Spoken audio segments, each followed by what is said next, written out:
আমি এইটুকু নিশ্চিত যে আজকের এই আন্দোলনে বিজেপির ছোট থেকে বড় নেতা সবাই ছিল, শুধুমাত্র ছাত্ররা ছিল না।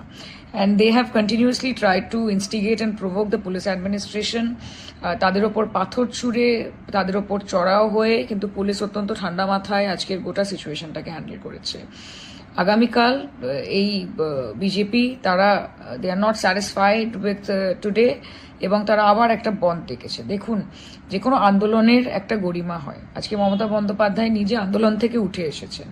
কাজে এতদিন ডাক্তারদের যে আন্দোলন, সেই আন্দোলনের গরিমা, সাধারণ মানুষ রাস্তায় নেমেছেন, সেই আন্দোলনের গরিমা, সিভিল সোসাইটির আন্দোলনের গরিমা, আজকের এই বিজেপির গুন্ডা বাহিনী যে তাণ্ডব চালিয়েছে, তারা কিন্তু এই আন্দোলনের গরিমাটাকে পুরোপুরি ধূলিসাৎ করে দিয়েছে। আজকে একটা মুভমেন্ট, সেই মুভমেন্ট থেকে সমগ্র ভারতবর্ষে হয়তো একটা পজিটিভ চেঞ্জ আসতে পারত। আমি হোপফুল যে আগামী দিনে সেই চেঞ্জ আসবেও। কিন্তু এই গুন্ডা বাহিনী, এই হুলিগানরা এবং এই ভারতীয় জনতা পার্টি, তারা একটা মুভমেন্টকে পলিটিক্যালি হাইজ্যাক করে নোংরা রাজনীতি করছে, এবং এই বন্ধ হচ্ছে তারই আরেকটি নমুনা।